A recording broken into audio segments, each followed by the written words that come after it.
Vamos a empezar a grabar y bueno, está esta biografía, está reeditada con grandes cambios en la biografía. ¿Qué cambios hubo? Bueno, en realidad, más que cambios, lo que hay es una actualización. Ajá. En los últimos 10 años fueron apareciendo nuevos documentos yo fui investigando otras cosas y entonces pues la fui modernizando. Ujú, En realidad, grandes cambios, pues no son grandes cambios. ujú. La esencia sigue siendo la misma. Ajá. Ahora hay una gran expectativa porque siempre Sor Juana despierta gran expectativa, digamos, ¿no? Pareciera ser que esta biografía está un poco encarada a los nuevos lectores de Sor Juana, ¿verdad? Pues desde que salió hace 10 años ha sido una biografía muy solicitada y muy citada.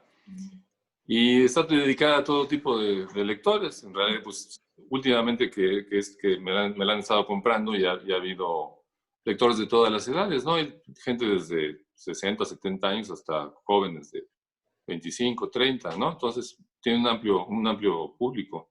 Ujú. ¿Usted por qué cree que sigue tan interesado todo el mundo en Sor Juana?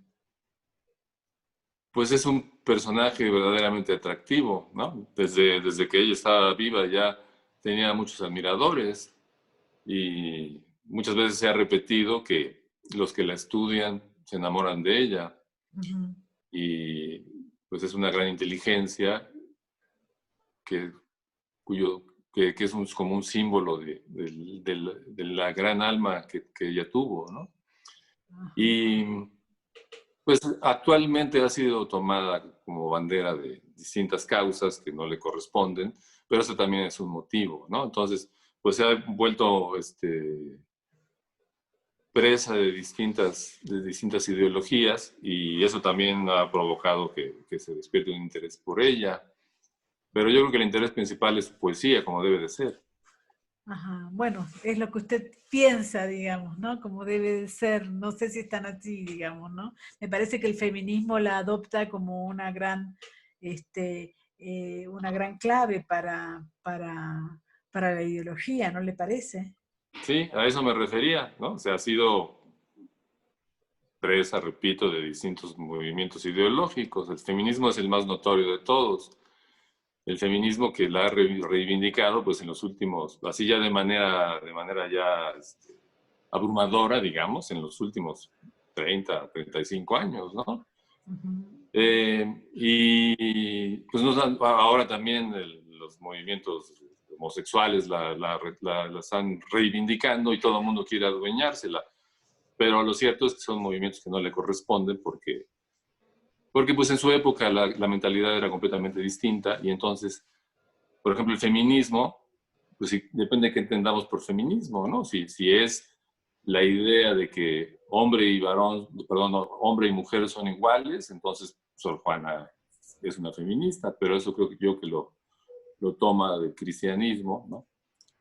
Ujú. Que pone en igualdad de condiciones a la mujer y al hombre. Y es un aspecto que no se menciona mucho, pero ya llevarlo al extremo de algunos movimientos feministas que quieren presentarlo como si fuera la mujer superior al hombre, pues eso está muy alejado de lo que Sor Juana fue, ¿no? Ujú. También la quieren rescatar los abortistas, y Sor Juana, pues no como católica, como monja católica, pues no hubiera comulgado jamás con eso. Pero pues todos hablan a nombre de ella y eso es algo que la tiene en la popularidad, yo creo. Sí, la evolución de todas maneras de la figura, yo digo, ella fue homosexual, ella fue una persona intelectual más allá de su tiempo, digamos, ¿no? Entonces me parece que la evolución de su figura va conformando un poco lo que ella fue en ese momento, más allá de las costumbres que haya en ese momento, ¿no? Bueno, yo nunca he estado muy de acuerdo con esta idea de que hay alguien adelantado a su tiempo. Yo creo que las grandes figuras son precisamente representantes de su tiempo, los representantes más sublimes de su época, de su pensamiento, de su civilización, ¿no? Es decir, porque esta idea del progreso, pues tampoco es algo que a mí me convenza mucho, ¿no? Es decir, como si nosotros fuéramos superiores a los hombres y mujeres del pasado. En realidad, pues hay cosas en las que tenemos una ventaja, ¿no? Sobre todo en las cuestiones tecnológicas, pero hay otras en las que tenemos desventaja, como en las cuestiones morales, ¿no? Entonces, pues presentarla como una adelantada me parece que es hacerle el caldo gordo a la idea de progreso, ¿no? Con la que yo no concuerdo, y creo que ella es una de las representantes, si no es que la representante mayor de su civilización en la época, no nada más en la Nueva España, sino en todas las Españas, ¿no? Es decir, no hay una inteligencia como la de ella, por lo menos en el mundo de la literatura, en todo el imperio español, ¿no? Entonces, de modo que, en ese sentido, pues, repito, me parece la figura más destacada de su época y de su civilización. Ahora, es una biografía, yo la estuve leyendo bastante, es una biografía con una perspectiva católica también, digamos, ¿no? Hay como una expectativa religiosa, digamos, en torno a su vida, digamos, ¿no? Sí, es algo que es muy notorio. Lo que estoy haciendo es recuperar a Sor Juana como mujer religiosa, que es lo que fue. He Ajá, dicho en algunas otras ocasiones que Sor Juana no fue una mujer disfrazada de monja, sino que fue una monja. ajá. Y esa es la parte que generalmente las biografías y los análisis, los ensayos, los estudios, los artículos no consideran. Es decir, siempre la presentan como la escritora, pero eso es nada más una parte. Falta la parte a la que se dedicó la mayor parte de su día, que fue precisamente la parte de monja. O sea, la mayor parte del día, Sor Juana rezó, trabajó como contadora, ayudó en las labores manuales del convento, ¿no? Guisando y haciendo otras cosas, probablemente arreglando la celda donde vivía, ¿no? Como cualquiera que arregla su casa, aunque ya sabemos que tuvo una esclava y que probablemente tuvo sirvientas, eso no lo sabemos, pero de todos modos, pues toda mujer se preocupa por su casa y en el tiempo que le quedaba libre, pues se habrá dedicado a estudiar y cuando le pedían algo, generalmente ella misma dice que todos sus poemas o la mayor parte de sus poemas fueron por encargo, pues a escribir, ¿no? Entonces, pues la mayor parte del tiempo, Sor Juana no escribió y no estudió. La mayor parte del día lo que hizo fue labor de monja. Y eso es lo que esta biografía también trata de recuperar. Por eso parece una cosa completamente nueva, pero si apelamos al sentido común y vemos que es una monja, pues lo lógico es pensar que la mayor parte del día fue una monja. Entonces su biografía también genera un poco de polémica, digamos, ¿no? O hay muchas polémicas alrededor de Sor Juana, ¿no? Claro, esa biografía desde que salió en 2010 generó muchas polémicas y muchas, sobre todo feministas norteamericanas, porque en Estados Unidos están muy enojadas con mi biografía, este, causó mucho escozor y han salido libros y artículos en contra de ella. Pero también es cierto que ha habido que a quienes les ha gustado mucho y quienes la han apoyado y quienes están muy satisfechos con que exista, ¿no? Es un libro polémico, eso no lo puedo negar, lo cual me parece que es una virtud, ¿no? Ahora, cuando usted erige una Sor Juana un poco conservadora, es cierto que a veces para el feminismo, para los abortistas, es difícil aceptarlo, pero por otro lado usted tiene razón en el sentido de que hay que ver a la persona que vivió en esa época y que fue de determinada manera, ¿verdad? Claro. Bueno, debo aclarar que yo no la dirijo. Yo lo que hago es basarme en los documentos de la época. No es una Sor Juana que yo haya inventado. Claro. Ahora parece muy novedosa, me lo han dicho muchas veces, esa nueva Sor Juana, pero también lo he comentado. No es una nueva Sor Juana. Parece nueva porque han distorsionado su figura. Pero si uno recurre a los documentos de su época, a los testimonios de los que la conocieron, de los que conocieron a los que la conocieron, uno se encuentra con la Sor Juana que yo estoy presentando, es decir, la gran escritora que al final de su vida, movida por su fe religiosa, entrega sus libros para ayudar a los pobres, y eso es lo que más admiraron sus contemporáneos. Las biografías de su época dicen que ella se superó, si ya era grande como intelectual y como escritora, ella se superó sabiendo morir por los demás. Entonces, eso es lo que dijeron sus contemporáneos. Es la visión de su civilización y además pues son los datos que tenemos sobre, repito, los que la conocieron. Mm. Más de 300 años después, ahora nos presentan una nueva Sor Juana, pero es una Sor Juana que no está basada en documentación, porque no es posible sostenerlo. La Sor Juana que nos presentan de una monja rebelde, hereje, emancipada y quién sabe cuántas cosas, que no hay documentación que la sostenga. Es la de moda, pero no hay papeles que lo prueben. Y eso es lo interesante. Es decir, la nueva Sor Juana no es la mía es la Sor Juana de todos los años, desde todos los siglos. Es la Sor Juana nueva la que ellos, sobre todo a partir del libro de Octavio Paz, se puso de moda y es la que siguen presentando en películas, en obras de teatro, en obras de cabaret, en novelas, y en un montón en telenovelas y en un montón de lados. Pero esa Sor Juana es una Sor Juana inventada.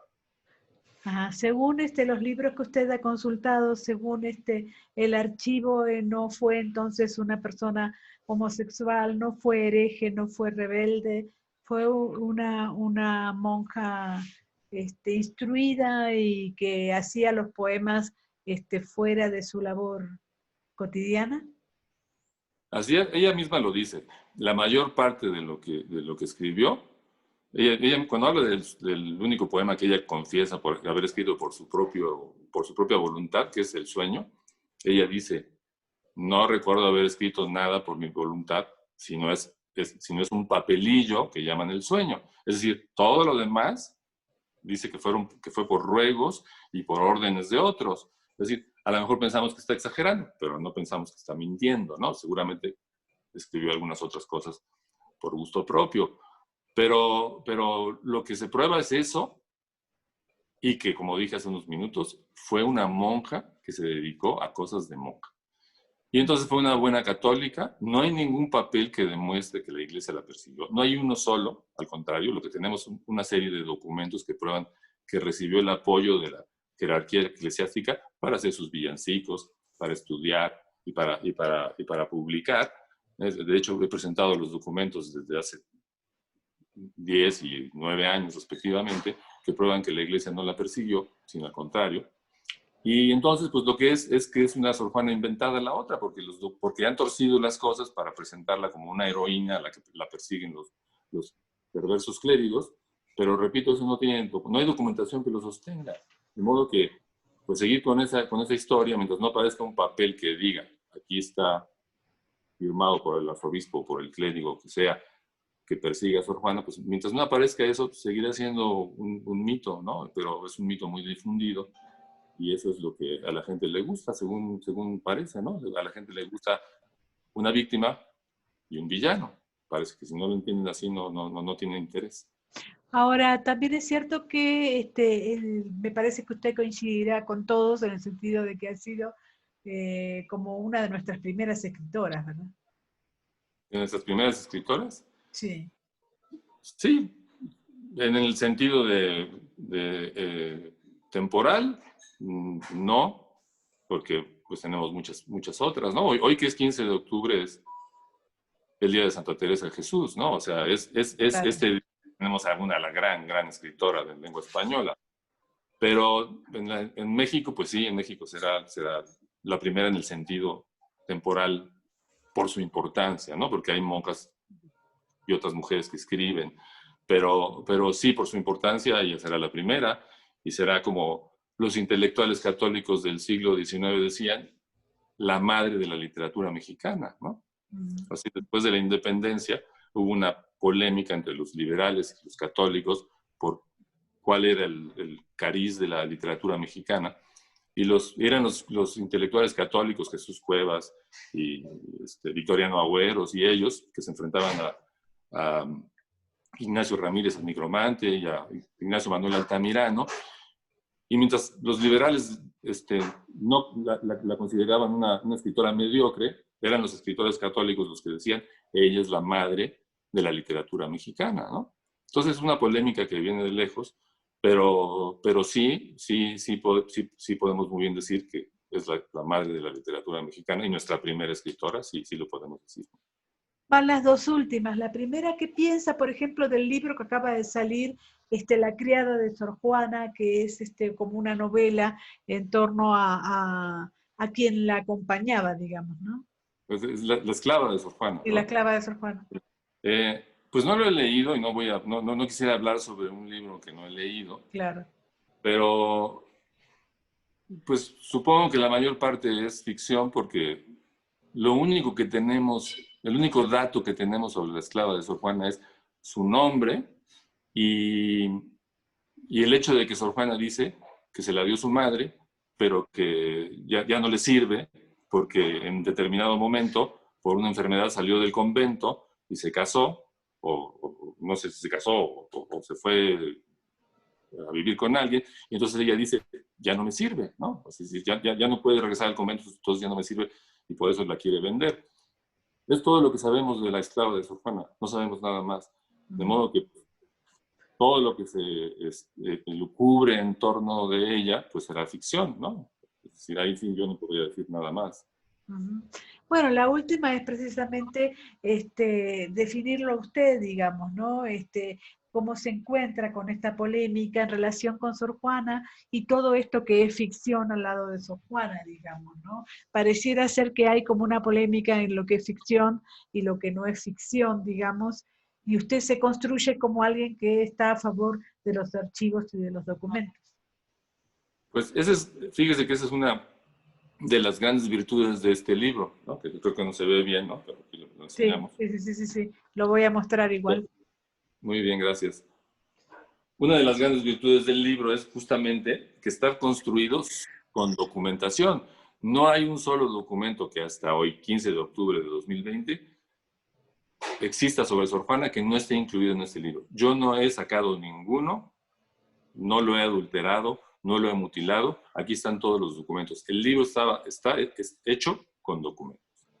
Y entonces, pues eso es la gran virtud, no la gran, sino una de las principales virtudes. El lector puede estar consciente y puede estar seguro de que aquí encontrará todo lo que necesita para conocer a Sor Juana.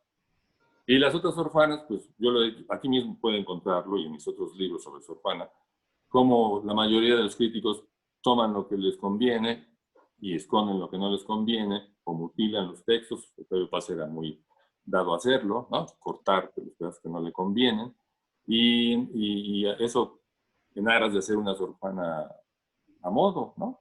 Mm. Pero yo lo he dicho muchas veces y lo vuelvo a decir aquí, podemos entrar en una discusión científica no descalificándonos, porque siempre me descalifican, porque dicen, es que ese es católico, como si eso fuera una mancha o como si eso fuera una falla intelectual.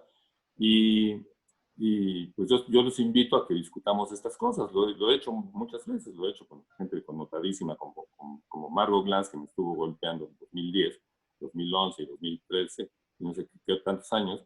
Y yo le estuve invitando a que discutiéramos esto académicamente y nunca se ha animado. Siempre me ha descalificado en los medios, pero nunca se ha animado a que discutamos académicamente como Dios manda. De modo que el, eh, el lector tiene que entender que no hay muchas Sor Juanas, no hay Sor Juanas a gusto. Hay una sola persona que nació en 1651 y murió en 1695, y esa persona no son muchas personas. Podemos conocer ciertas cosas de ella, podemos conocer podemos tener dudas sobre ciertas partes, pero no podemos pensar que al mismo tiempo fue una hereje y una buena católica. Al mismo tiempo fue una monja obediente y una monja rebelde. O sea, eso no es posible. Tenemos que tomar decisiones de quién fue y cómo fue y a partir de ello saber que podemos acercarnos a cierta verdad, o quiero decir, a cierta parte de la verdad sobre quién fue ella. Por supuesto, nunca tendremos totalmente las respuestas porque pues es evidente que la historia no es una ciencia exacta y por lo tanto pues siempre habrá dudas sobre este o aquel aspecto, pero en términos generales yo creo que podemos saber bastante bien quién fue ella, en qué creyó, qué pensó y cómo fue tratada por los que la rodearon. Bueno, muy bien. Muchísimas gracias, ¿eh? Un abrazo. Gracias a ustedes, muchas gracias.